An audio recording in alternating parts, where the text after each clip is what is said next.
Hey, welcome back to another episode of Quick Drive.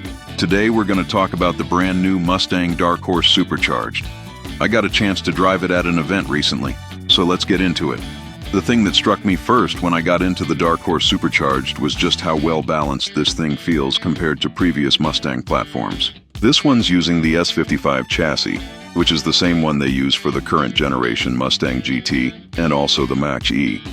But Ford has done some tweaks here and there to make it feel and handle much better than previous iterations. The rack-focused steering is very good. I think they've tuned the suspension perfectly for this application because there's so much power coming to the rear wheels. They needed to dial in the suspension to make sure this thing is planted at all times. And it definitely is. You can choose between 3 different drive modes depending on how you want the car to behave, including a completely off mode for the Nerf crowd. It does have a limited slip differential in the rear, but I'm not exactly sure if it's a mechanical one or an electronic one. The braking performance is outstanding. This is a really big heavy car, almost 5,000 pounds, and it stops on a dime. You can tell the brakes are doing their job, even if you can't see them behind those massive 20-inch blacked-out wheels. So we tested the 6-speed manual version of the Mustang Dark Horse Supercharged. Now if you want to go for the 10-speed automatic, it's going to shave a couple tenths off of the 0 to 60 time. So you'll be able to get to 60 miles per hour in under 4 seconds flat. With the manual, it took us a little bit longer to get there. We did it in about 4.3, maybe even a little bit higher than that, 4.4. So it's not exactly the quickest car, but it feels quicker because of the supercharger whine that builds up as you get on the throttle. Now this thing runs out of steam at 180 miles per hour. That's what the limiter is set to, but it still feels like it has more to give. It could probably go a little bit higher. The quarter mile, we ran it in 12.3 at 108 miles per hour.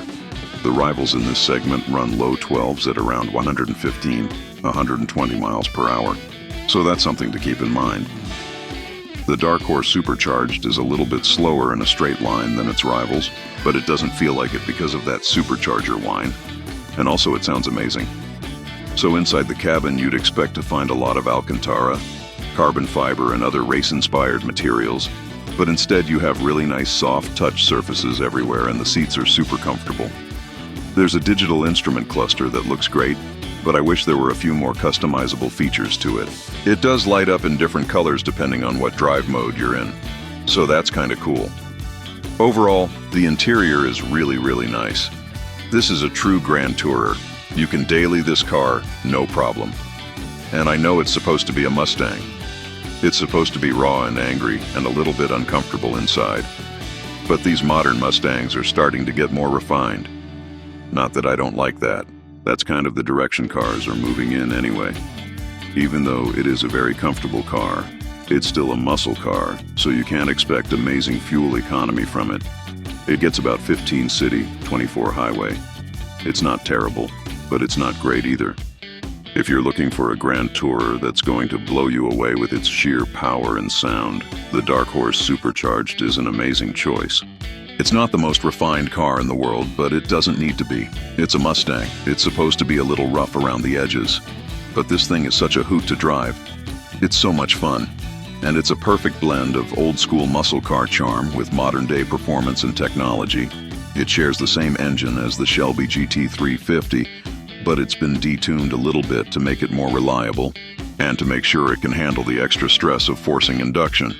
Even though the horsepower rating is lower than the GT350, I think the supercharged engine makes it a lot more fun to drive because you have that instant torque that comes on as soon as you get on the throttle. It's not a high-strung screaming V8 like the GT350, but it's still an amazing sounding engine. And the supercharger whine is just the cherry on top.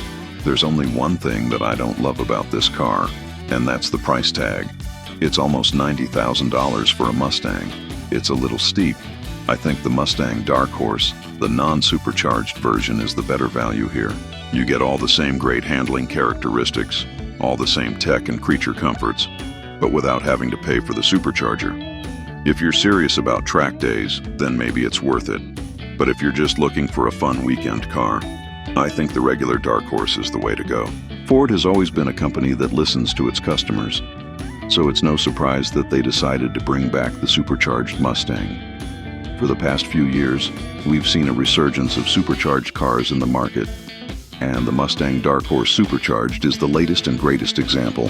It may not be as powerful as some of the other cars in its class, but it makes up for it with its amazing handling and raw, unfiltered sound. The Mustang Dark Horse Supercharged is a car that was made for enthusiasts by enthusiasts.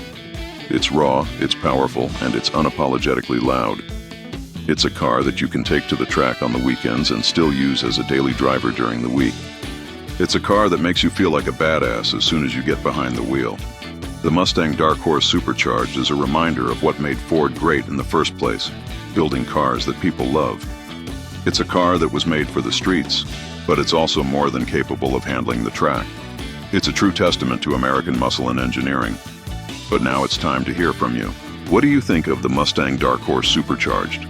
Would you daily drive this beast or keep it as a weekend track monster? Let us know in the comments below. For more videos like this, subscribe to our channel. And if you want to learn more about the cars we drive, check out our website. We'll catch you guys next time. Take care.